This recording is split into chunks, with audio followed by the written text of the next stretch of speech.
একটা চমৎকার গল্প শেয়ার করি আজকে আপনাদের সাথে। সবসময়ের মতোই রাতে ডিনার করছিলাম, হঠাৎ আমার পাশে একটা বিড়াল ঘেসে বসলো। আমি একটা বাইট মুখে তোলার আগেই সে ম্যাও ম্যাও করে ডাকা শুরু করলো। আমি প্রথম বাইটটা ওর ছোট থালায় তুলে দিলাম, সুন্দর করে চেটে পুটে খেলো দেখলাম। দ্বিতীয়বার আরেকটু দিলাম, এবার সে সম্পূর্ণ খেয়ে শেষ করতে পারেনি। খেয়াল করলাম কয়েকটি দানা প্লেটের কোল ঘেসে পড়ে রইল। আমার খাওয়া শেষ, হাত ধুয়ে খাটের সাথে হেলান দিয়ে মেঝেতেই বসে রইলাম। কিছুক্ষণ পরে দেখি কয়েকটি পিঁপড়া বিড়ালের ছেড়ে দেয়া বিশাল ভাতের দানা কামড়ে ধরেছে। দুটি পিঁপড়ে মিলে একটি ভাতের দানা টেনে টেনে নিয়ে যাচ্ছে। বলতে পারেন কিছুক্ষণের জন্য লস্টই হয়ে গিয়েছিলাম। এই ভাতের দানাটা ওদের জন্যই বরাদ্দ ছিল। বিড়ালের জন্য যতটুকু বরাদ্দ ছিল ঠিক ততটুকুই সে খেতে পেয়েছে। খেয়াল করলাম আমিও তো আমার ভাগেরটা পেয়ে গেছি, অথচ এই ভাত কত প্রক্রিয়ার মধ্য দিয়ে আমার থালায় এসছে।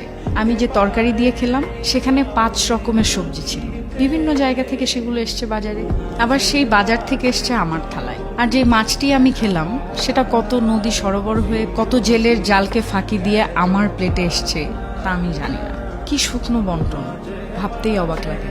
মহান সৃষ্টিকর্তা আমাদের রিজিকের ব্যবস্থা কোথা থেকে করবেন সেটা আমরা জানি না। যেটাই পাচ্ছি সঠিক উপায়ে সেটাই আমার প্রাপ্য। জীবদ্দশায় আমরা যা খাবো সবই সৃষ্টিকর্তার পূর্ব নির্ধারিত, অথচ মানুষ কতই না দুশ্চিন্তা করে দুবেলা খাবারের জন্য।